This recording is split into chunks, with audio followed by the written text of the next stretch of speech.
Fabrice Lhomme, Gérard Davet, bonsoir. Bonsoir messieurs, vous êtes les éclairants d'actualité et vous êtes grand reporter au Monde et vous publiez aujourd'hui dans votre journal, ça fait d'ailleurs la une, cette enquête, Copé, la rancune et la revanche. Et dans cette enquête, on découvre une nouvelle version de l'affaire Big Malion dans laquelle Jean-François Copé met directement en cause et Nicolas Sarkozy et François Fillon. Pour bien comprendre le sens de cette enquête et les mots qui sont utilisés, Fabrice, d'abord, pouvez-vous nous expliquer simplement, nous rappeler rapidement ce qu'est l'affaire Big Malion?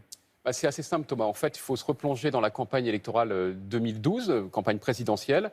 Très rapidement, Nicolas Sarkozy, qui était, on va dire, en retard dans les sondages, décide d'accélérer et commande à ses équipes de campagne de plus en plus de meetings. Et les meetings, ça coûte de l'argent. D'autant plus qu'on joue le grand jeu, on va dire. C'est-à-dire que c'est des meetings qui sont organisés dans des conditions luxueuses, des pâtes aux truffes, du caviar, du foie gras. Enfin, on se fait plaisir, on va dire, mais tout ça coûte beaucoup d'argent. Et en fait, on va exploser totalement les dépenses de campagne, qui normalement sont fixées à 22 millions d'euros environ, et qui là vont passer la barre des 40, peut-être 50 millions d'euros. La justice n'est même pas encore fixée exactement sur l'étendue des dépassements. Et ça, c'est tout à fait illégal. Donc, pour camoufler ces dépassements, on va faire des fausses factures avec une entreprise qui s'appelle Big Malion, qui est en gros l'entreprise qui organise les fameux meetings. Donc, c'est une affaire d'argent, Big Malion, mais c'est surtout l'histoire d'un complot pour tuer, pour écarter un adversaire politique. C'est en tout cas ce que pense Jean-François Copé. Ouais. À l'époque, il était président de l'UMP, qui est devenu donc les Républicains. Et lui, ce qu'il nous a expliqué, on l'a rencontré à plusieurs reprises, ce qu'il nous a expliqué, il a enfin osé dire les choses telles qu'il le pensait parce qu'il a été blanchi par la justice, c'est que les gens qui étaient en place à l'époque à l'UMP, c'est-à-dire François Fillon et Nicolas Sarkozy, avaient pris prétexte de cette histoire judiciaire pour l'éliminer du paysage politique. Alors, l'affaire commence en 2014 avec la une du magazine Le Point, que l'on découvre, où on apprend que Jean-François Copé aurait piqué dans les caisses de l'UMP. Est-ce que ça veut dire que le magazine Le Point, que la rédaction du Point a été en quelque part manipulée alors ça on se demande bien par qui, mais en tout cas manipulée pour détourner l'attention sur Jean-François Copé et protéger Nicolas Sarkozy? Ça, en tout cas, c'est totalement la thèse de Copé et de ses amis qui sont convaincus qu'on a instrumentalisé la presse, et pas seulement Le Point, parce que beaucoup de journaux ont rebondi derrière en disant il y a quand même des choses bizarres avec Copé, il a dû s'en mettre plein les poches, il travaillait avec ses amis, puisque Big Malion, de fait, ce sont des gens qu'il connaissait. Donc il y a eu un faisceau, on va dire, de présomption contre Copé, dont Le Point a été, on va dire, le porte-drapeau, mais pas seulement Le Point, quelque part. Et tout ça s'est écroulé avec l'enquête judiciaire qui a montré qu'en réalité, il y avait eu beaucoup de détournements, ça c'est vrai, mais l'argent n'était pas passé dans la poche de Copé ou de ses petits amis, l'argent il est passé dans les meetings de campagne et on va dire toute la campagne présidentielle de Nicolas Sarkozy. Il semble que le directeur du Point, dans votre article, il reconnaît à demi-mot qu'il a été un peu baladé quand même. Oui, effectivement, Philippe, on l'a eu au téléphone et il nous dit à demi-mot qu'il a le sentiment, effectivement, d'avoir été beaucoup trop loin. Il faut se souvenir quand même qu'il a dit à un moment donné que Copé devrait tourner dans les égouts parce que c'était sa place. Oui. Et c'est d'une violence absolue. Est-ce qu'on sait qui a donné les documents au Point? Alors, Copé et son bras droit, Lavrieux, estiment que François Fillon, qui lui a succédé ensuite à la tête de l'UMP, et d'autres, ont fourni des documents clés en main au Point pour nuire à Jean-François Copé. Alors, aujourd'hui, Jean-François Copé est blanchi par la justice. Totalement. Mais il contre-attaque et il veut se venger, quelque part. C'est un peu ça.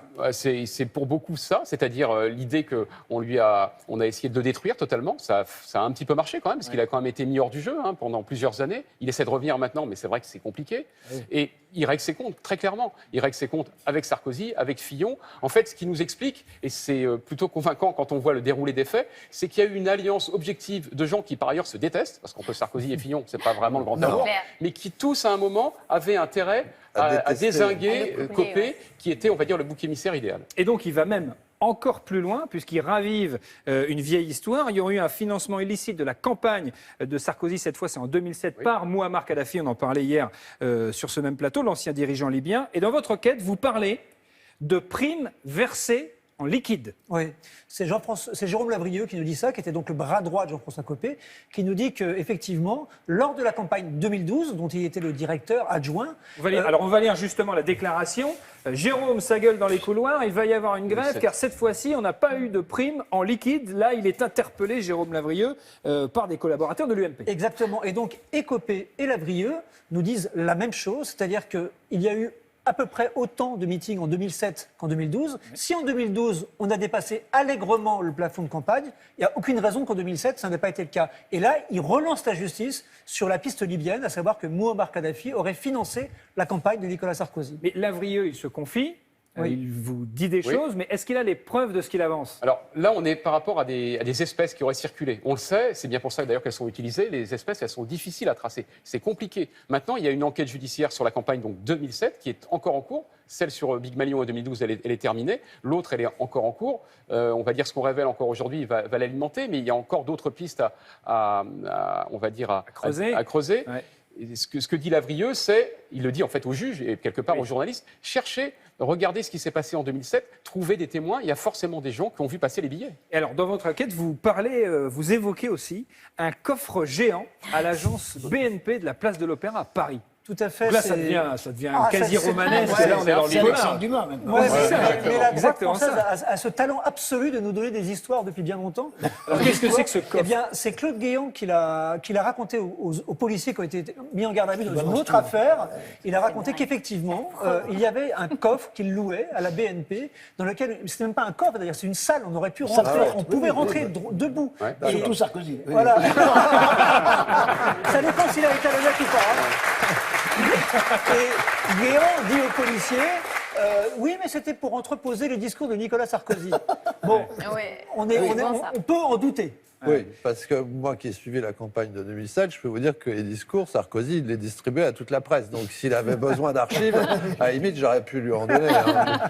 Jean Benguigui, quel regard vous portez sur les révélations de Gérard Davet? Moi, je vous suis là. Je suis un lecteur du Monde et un grand amateur de... J'ai lu votre papier d'aujourd'hui aussi.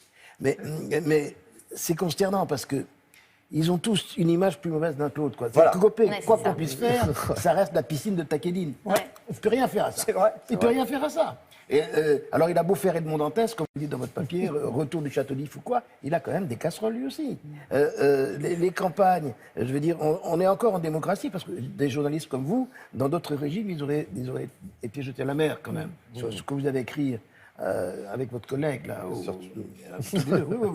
C'est pour ça que vous êtes allé en Italie, je crois, après. Non Oui. Vous connaissez la vie de Philippe Rivet, Jean Benguigui. Mais c'est très étonnant, parce que si on suit ça, si on suit l'histoire de la politique telle se passe, telle qu'elle est racontée par des journalistes sérieux comme eux, on a l'histoire de France sous les yeux. Et c'est quand même pas ragoûtant. Oui, Est-ce que ça veut dire, Gérard Fabrice, que Nicolas Sarkozy va se retrouver devant les juges?